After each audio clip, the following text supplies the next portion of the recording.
நாம் தமிழர் ஆட்சி செயற்பாட்டு வரைவு 2026. தகவல் தொழில்நுட்பத்துறை ஊழியர்கள் நலன். இந்தியாவில் தகவல் தொழில்நுட்பத்துறை நாட்டின் மொத்த உள்நாட்டு ஆக்கத்தில் 7.7% பங்களிப்பு செய்துள்ளது. மேலும் 2025ஆம் ஆண்டில் இந்தியாவின் மொத்த உள்நாட்டு ஆக்கத்தில் 10% பங்களிப்பு என்று எதிர்பார்க்கப்படுகிறது. இந்த துறையின் ஆண்டு வருமானம் ஏறத்தாழ 9 லட்சம் கோடிகளாகும். இந்த துறையில் நாட்டில் ஏறத்தாழ 45 இலக்கம் ஊழியர்கள் உள்ளனர். தகவல் தொழில்நுட்பம், ஐடி மற்றும் வணிக செயல்முறை வெளிப்பணியாக்கம் BPO சேவைகளின் இந்தியாவில் 2வது பெரிய ஏற்றுமதியாளராக தமிழ்நாடு விளங்குகிறது. தமிழகத்தின் தகவல் தொழில்நுட்பத்துறை ஏறத்தாழ 8 இலக்கம் ஊழியர்களை கொண்டுள்ளது. அவற்றில் 30% மேலானோர் பெண்கள். மேலும் ஒவ்வொரு ஆண்டும் இத்துறை 8% வளர்ச்சியடைகிறது. இத்துறை மாநிலத்தின் பொருளாதாரத்தில் முதன்மை பங்கு வகிக்கிறது. அதாவது ஏறத்தாழ 1.5 இலக்கம் கோடி வரை ஆண்டு வருமானம் ஈட்டுகிறது. எவ்வாறாயினும் இந்த துறையின் ஊழியர்கள் பெரும்பாலும் உடல்நல சிக்கல்கள், வேலை பாதுகாப்பின்மை, இக்கட்டான நேரங்களில் அலுவலகத்திற்கு சென்று வரும்போது பாதுகாப்பு சிக்கல்கள் போன்றவற்றை எதிர்கொள்கின்றனர். இது பெண் ஊழியர்கள்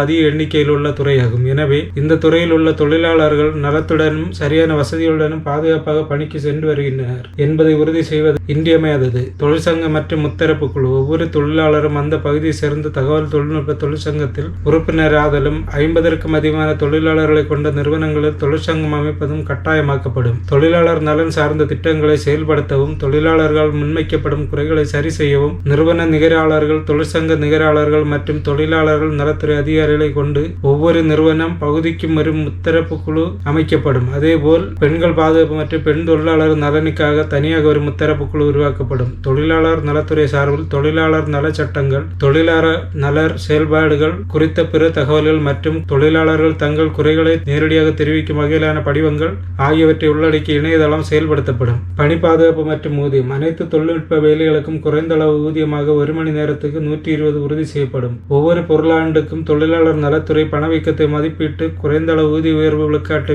உறுதி செய்து நிறுவனங்கள் தொழிலாளர்கள் மதிப்பீட்டிற்கு ஏற்ப ஊதிய உயர்வு வழங்கும் போது அந்த குறைந்த அளவு விழுக்காட்டை பின்பற்ற வேண்டும். ஒரு நிறுவனம் தங்கள் ஈட்ட நட்டங்களை கருத்தில் கொண்டு சில தொழிலாளர்களை பணியிலிருந்து விடுவிக்க நேரிடும். அப்படியான சூழல்கள் தற்போதைய சட்டப்படி 1 மாத காலம் முன்னதாக தொழிலாளர்களுக்கு தெரியப்படுத்தி அவரது பணி காலத்தின்படி ஆண்டுக்கு 15 நாட்கள் சம்பளம் என கணக்கிட்டு இழப்பீடாக தரப்பட வேண்டும். மாற்றம். வேலை நீக்கம் செய்ய வேண்டும் என்றால் அந்த தொழிலாளர்களுக்கும் தொழிற்சங்கத்துடன் அமைக்கப்பட்ட முத்தரப்பு குழுவிற்கும் தெரியப்படுத்திவிட்டு அவர்களுக்கு 3 மாத காலக்கெடுவும் 3 மாத ஊதியம் இழப்பீடாக வழங்க வேண்டும். அந்த தொழிலாளர் 3 ஆண்டிற்கும் அதிகமாக அந்த நிறுவனத்தில் பணியாற்றியிருந்தால் ஒவ்வொரு ஆண்டிற்கும் 1 மாத ஊதியம் என கணக்கிட்டு அதற்கான சம்பளத்தை இழப்பீடாக வழங்க வேண்டும். வேலை நேரம். தொழிற்சாலைகள் சட்டம் 1948 படி ஒரு நாளைக்கான வேலை நேரமாக 9 மணி நேரமும் ஒரு கிழமைக்கான வேலை நேரமாக 48 மணி நேரமே உள்ளது. தொழிலாளர்கள் வேலை நேர விதிமுறைகளில் 12 மணி நேரம் வேலையில் அமர்த்திக் கொள்ளலாம் என்று புதிய சட்ட வரைவு தற்போது கலந்துரையாடல் உள்ளது. ஒரு பணியாளரை ஒரு நாளைக்கு 9 மணி நேரத்துக்கு மிகாமல், கிழமைக்கு 48 மணி நேரத்துக்கு மிகாமல் பணி செய்ய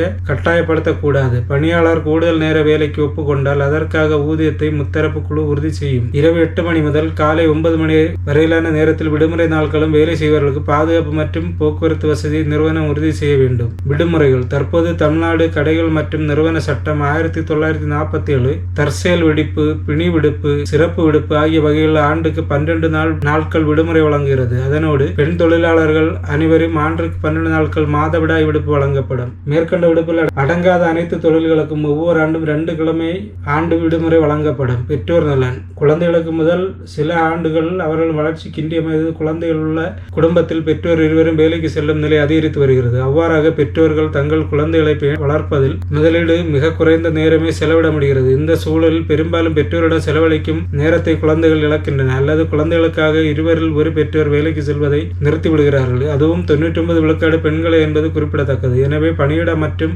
வீட்டின் தேவைகளை சமநிலைப்படுத்த குடும்பங்களின் திறனை அதிகரிப்பதற்கு பெற்றோர்களான விடுப்பு மற்றும் வீட்டிலிருந்து வேலை செய்யும் விருப்பங்கள் முதன்மையாகிறது. தற்போது மகப்பேறு நலன்கள் திருத்த சட்டம் 2017 பேறுகால பெண் தொழிலாளர்களுக்கு 6 மாதம் மகப்பேறு விடுமுறை அளிக்கிறது. அதே சமயம் ஆண்களுக்கு அவர்களது மனைவி மகப்பேறின் போது அப்படி எந்தவித விடுமுறையும் கட்டாயமாக்கப்படவில்லை. பேறுகால பெண்களுக்கு 1 ஆண்டும் அப்பெண்ணின் கணவருக்கு 3 மாத விடுப்பும் கட்டாயமாக்கப்படும். மகப்பேறு விடுப்பு முடிந்த பின்னர் பெற்றோர் இருவரும் அவர்கள் குழந்தை 4 அகவை எட்டும் வரை 72 நாட்கள் விடுப்பும் 50% வேலை நாட்களில் வீட்டிலிருந்து வேலை செய்யும் வாய்ப்பும் வழங்கப்படும். தமிழக தொழிலாளர்களுக்கான முன்னுரிமை. நிறுவனங்கள் தங்கள் தொழில்நுட்ப பணியிடங்களில் 80% தமிழக தொழிலாளர்களை நிரப்பிய பிறகு பிற மாநில, பிற நாட்டு தொழிலாளர்களை சேர்க்க வேண்டும். எந்த ஒரு தொழில்நுட்பத்திற்கும் தமிழக தொழிலாளர்கள் கிடைக்கவில்லை என்றாலும் நிறுவனங்கள் அரசுக்கு தெரியப்படுத்திவிட்டு மற்ற தொழில்களை பணியமர்த்திக் கொள்ளலாம். அவ்வாறு நிறுவனங்கள் தெரியப்படுத்தும் தகவல்களை உதவியாக கொண்டு கொண்டு எந்தெந்த தொழில்நுட்பங்களுக்கு தேவை இருக்கிறது என்பதை அறிந்து பள்ளி கல்லூரிகள் மாணவர்களுக்கு விருப்ப பாடங்கள் திட்டமிடப்படும்.